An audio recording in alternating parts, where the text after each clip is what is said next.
In the literary salons of early 20th century London, two American expatriates crossed paths, and from their collision emerged the architecture of modern poetry itself.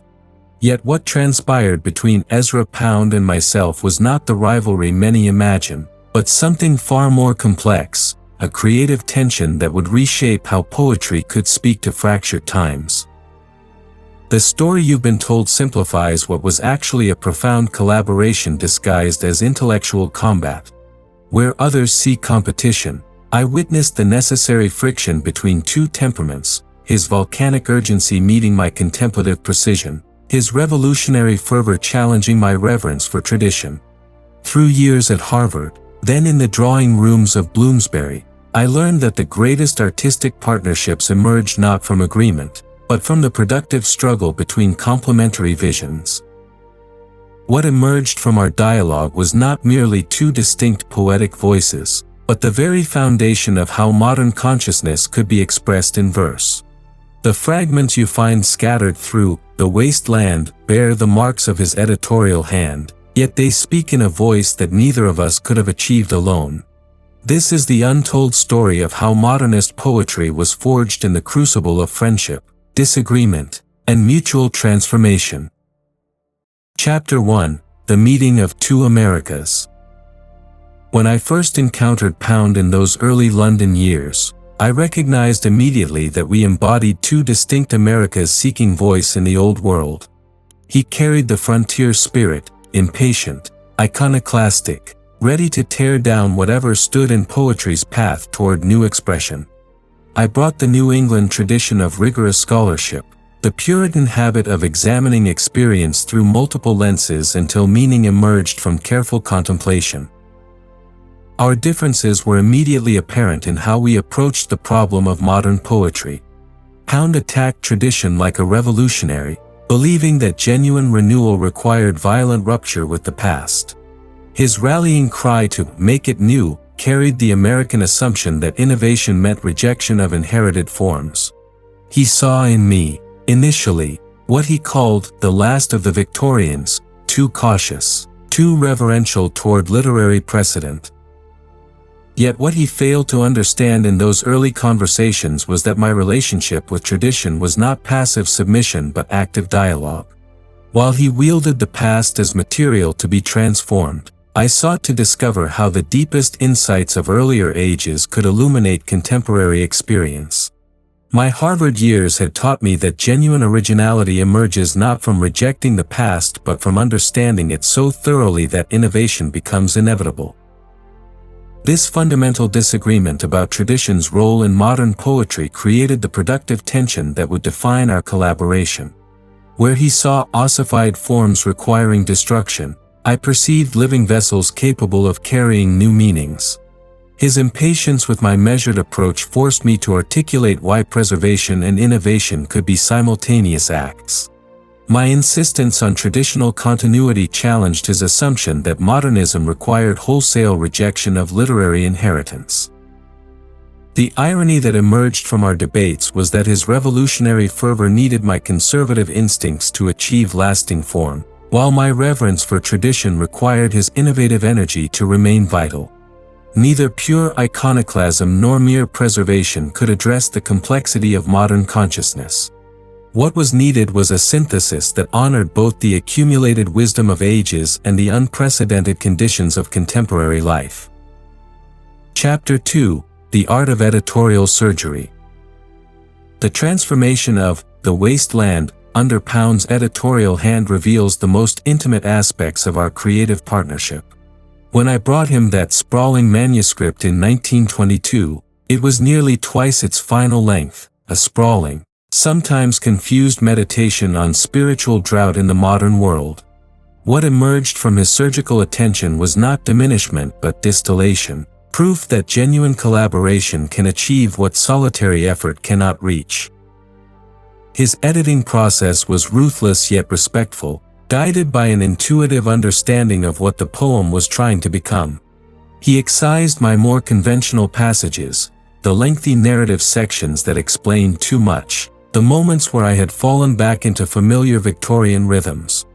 His marginal comments were often brutal, too easy, not in poem, verse not interesting enough as verse to warrant so much of it. Yet beneath this apparent harshness lay profound artistic sympathy. What fascinated me was how his cuts revealed the poem's essential structure, like a sculptor removing marble to expose the figure waiting within. He recognized that the fragmentation I had initially considered a weakness was actually the poem's greatest strength, that the modern consciousness could only be authentically represented through broken forms and discontinued narratives. His editorial instincts understood what my more cautious temperament had obscured. The famous reduction of the Fire's Sermon section demonstrates his editorial genius. Where I had written pages of connected verse describing urban alienation, he preserved only the most concentrated images, the typist's mechanical seduction, the Thames daughter's lament, the fragments that shore against ruin. These cuts forced readers to make connections across gaps, to participate in creating the poem's meaning rather than passively receiving it. Yet the deeper significance of his editing lay not in what he removed but in what he helped me discover about modern poetic technique. His interventions taught me that contemporary poetry must trust readers' intelligence, that gaps and silences could carry more meaning than explanation. The objective correlative, that formula for expressing emotion through external facts rather than direct statement, emerged partly from his editorial pressure to let images speak for themselves. Our collaboration on The Wasteland established principles that would guide both our subsequent work, that modern poetry must embrace fragmentation as authentic form, that readers should be challenged rather than comforted, that the poet's personality must be subordinated to the poem's larger purposes. These insights, born from his editorial surgery on my sprawling draft, became fundamental to modernist aesthetic theory. Chapter 3: Technique versus Vision.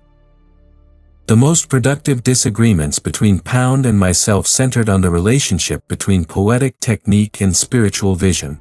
His focus remained consistently on craft, precision of language, economy of expression, the musical qualities that could make poetry competitive with other arts.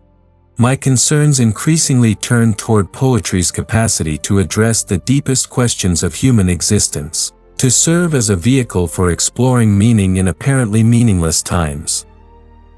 This difference manifested clearly in our approaches to imagery. Pound's imagist principles demanded that every image work with mechanical precision, carrying exact emotional weight without surplus meaning. His famous definition, an intellectual and emotional complex in an instant of time, reflected his engineering approach to poetic construction. Each element must function efficiently within the poem's total machine. My conception of imagery operated through what I came to call the objective correlative, the idea that emotions could only be adequately expressed through external facts that would inevitably evoke those emotions in readers. This technique served not merely aesthetic purposes but spiritual ones. It allowed poetry to address universal human experiences without falling into personal confession or sentimental display. Our different approaches to allusion reveal this fundamental divergence.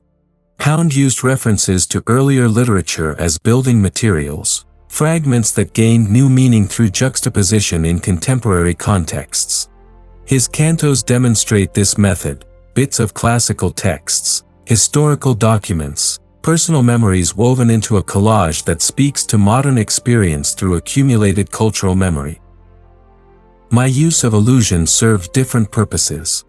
The references threading through The Wasteland and For Quartets create not collage but palimpsest, layers of meaning that allow contemporary experience to resonate with archetypal patterns. When I invoke Dante or Shakespeare or the Hindu Upanishads, these are not merely decorative elements but attempts to connect present suffering with the deepest sources of human wisdom. The tension between our approaches proved creative precisely because neither method alone could address modernity's complexity. His technical innovations provided the formal means for expressing fragmented consciousness, while my spiritual concerns ensured that these techniques served larger purposes than mere aesthetic experimentation. His craft gave substance to my vision gave direction to his craft. This productive disagreement extended to our understanding of the poet's role in society. Pound increasingly saw the poet as cultural engineer, using precise language to diagnose and potentially cure social disorders. My conception emphasized the poet as spiritual explorer, using language to map the territories where meaning might be discovered amid confusion and spiritual drought. Chapter 4: The Politics of Poetry. Perhaps nowhere did our differences prove more consequential than in our divergent responses to the political chaos of the 20th century. Pound's certainty that poetry could directly intervene in social and economic reform led him down paths that would ultimately destroy his reputation and exile him from the literary community he had helped create. My more cautious approach, grounded in spiritual rather than political analysis, preserved both artistic integrity and personal relationships while addressing the same underlying concerns about cultural decay. Pound's attraction to authoritarian solutions reflected his engineering mentality applied to social problems. He believed that clear thinking and precise language could cut through democratic confusion to implement rational policies. His economic theories, his fascination with Mussolini, his increasingly strident anti-Semitism all emerged from this fundamental assumption that complex social problems could be solved through force of will and clarity of vision. My response to political upheaval took different forms, rooted in the understanding that poetry's political significance lies not in advocating specific policies but in preserving and transmitting the cultural values that make meaningful political life possible. The Wasteland addresses the spiritual conditions that produce political instability without proposing particular governmental remedies. For Quartets, explores how individual consciousness can find stability amid historical chaos without retreating from social responsibility. This difference reflects our contrasting relationships to American identity. Pound never ceased being the frontier American who believed that enough energy and determination could reshape any situation. His expatriation was itself a kind of frontier conquest. He would recreate European culture according to American principles of efficiency and innovation. His political extremism emerged from this fundamentally American optimism about the possibility of radical reform. My own relationship to America was more complex, shaped by New England traditions that emphasized gradual change over revolutionary transformation. My naturalization as British citizen represented not rejection of American values but recognition that cultural identity transcends national boundaries. The deepest American insights about individual dignity and spiritual freedom could be pursued more effectively within European cultural frameworks. The tragic irony of Pound's political involvement was that his genuine concern for cultural preservation led him to support movements that would have destroyed the very traditions he claimed to defend. His anti-democratic positions contradicted his own aesthetic principles, which had always emphasized the reader's active participation in creating meaning. The authoritarian mindset that attracted him politically was fundamentally incompatible with the modernist techniques he had pioneered. Our different political trajectories ultimately validated my conviction that poetry serves political purposes most effectively when it avoids direct political engagement, focusing instead on the spiritual and cultural foundations that make healthy political life possible. Chapter 5: The Question of Influence. The literary histories that attempt to map influence between Pound and myself invariably oversimplify what was actually a complex process of mutual transformation occurring across decades of friendship and creative dialogue. To ask who influenced who more significantly misses the deeper truth that influence in genuine artistic relationships operates through resistance as much as acceptance, through what we reject in each other as much as what we embrace. Pound's early influence on my development was undeniable and transformative. His editorial work on Prufrock and The Wasteland taught me techniques of compression and juxtaposition that became fundamental to my mature style. His insistence on precise imagery, his intolerance for verbal padding, his demand that every word earn its place in the poem, these disciplines shaped my approach to poetic craft throughout my career. Yet the more subtle influence operated in reverse. My commitment to exploring poetry's spiritual dimensions, my insistence that technique must serve larger purposes than mere aesthetic innovation, my belief that tradition and innovation could be reconciled, these convictions gradually modified his understanding of what modern poetry might achieve.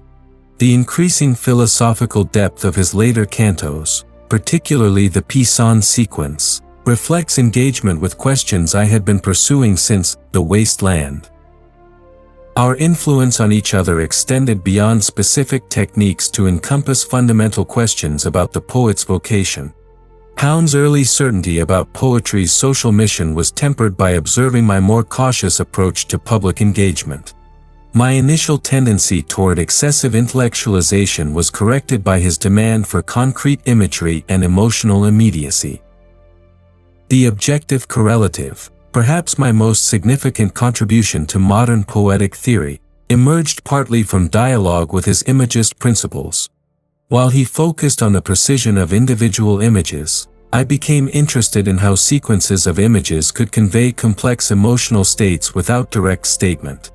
This technique allowed poetry to achieve the impersonality we both valued while addressing the deepest levels of human experience. Similarly, my understanding of tradition's role in modern poetry was sharpened by opposition to his more iconoclastic approach. His attacks on literary convention forced me to articulate why certain traditional forms remained vital, while his innovations demonstrated how those forms could be renewed rather than merely preserved. The synthesis that emerged in my mature work, the simultaneous embrace of traditional insight and modern technique, would have been impossible without the creative pressure of his disagreement. Perhaps most significantly, our relationship demonstrated how artistic influence operates through creative misunderstanding as much as accurate reception. What each of us took from the other was transformed by our different temperaments and purposes, creating new possibilities that neither of us could have achieved through solitary effort. This process of mutual transformation continued throughout our careers, even as our personal relationship became strained by political differences and geographical separation. The influence between us was never unidirectional but rather resembled the complex harmonies of musical counterpoint, two independent voices that create richer possibilities through their interaction than either could achieve alone. Chapter 6: Temperament and Method. The fundamental differences in temperament between Pound and myself manifested most clearly in our contrasting working methods and approaches to the creative process. Where he was impulsive, volcanic, driven by sudden insights and revolutionary fervor, I proceeded through careful deliberation, sustained meditation, and gradual accumulation of meaning through patient attention to experience. Pound's creative process resembled that of a skilled improviser. He could generate brilliant passages through rapid association, building complex structures through intuitive leaps that connected disparate materials in surprising ways. His ability to see connections across vast cultural distances, to juxtapose a passage from Confucius with contemporary economic theory or medieval poetry, reflected a mind that operated through synthetic flashes rather than analytical progression.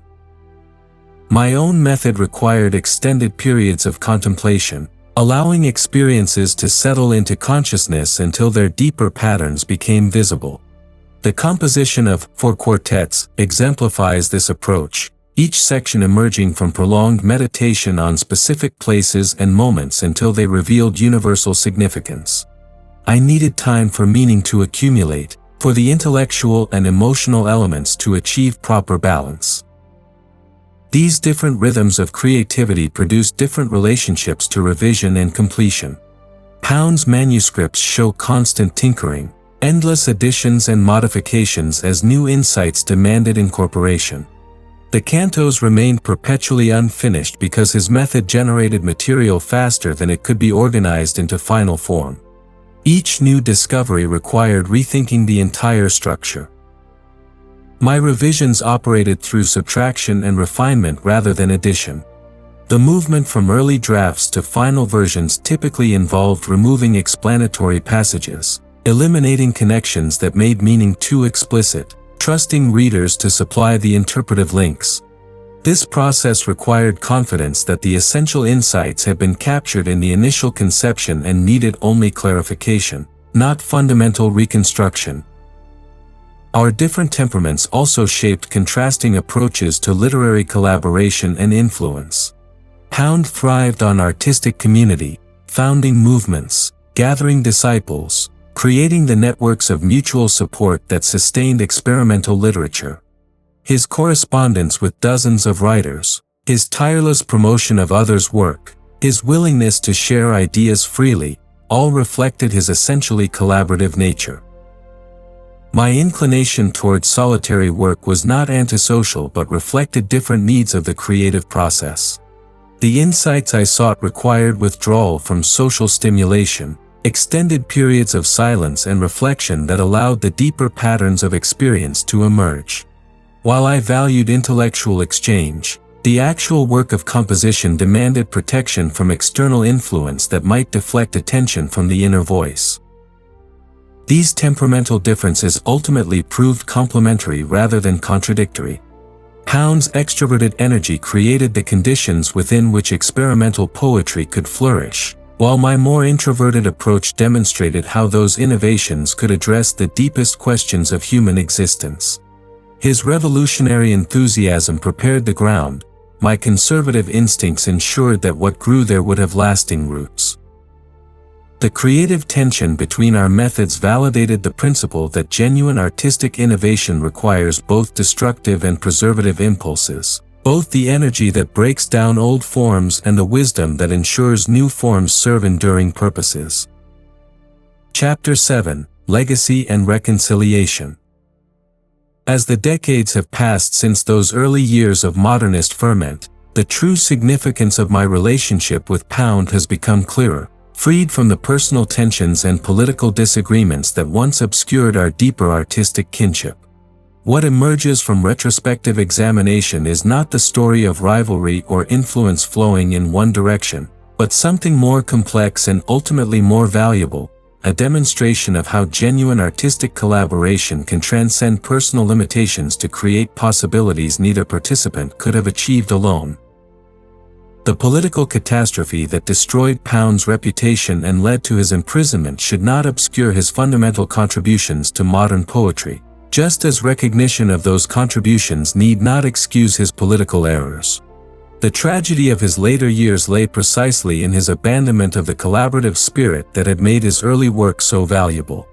When he began to believe that his insights alone could solve complex cultural problems, he lost the capacity for the creative dialogue that had produced his greatest achievements.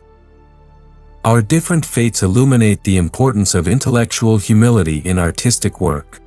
My own development was preserved from similar extremes partly by temperamental caution, but more significantly by maintaining commitment to the collaborative process even when personal relationships became strained.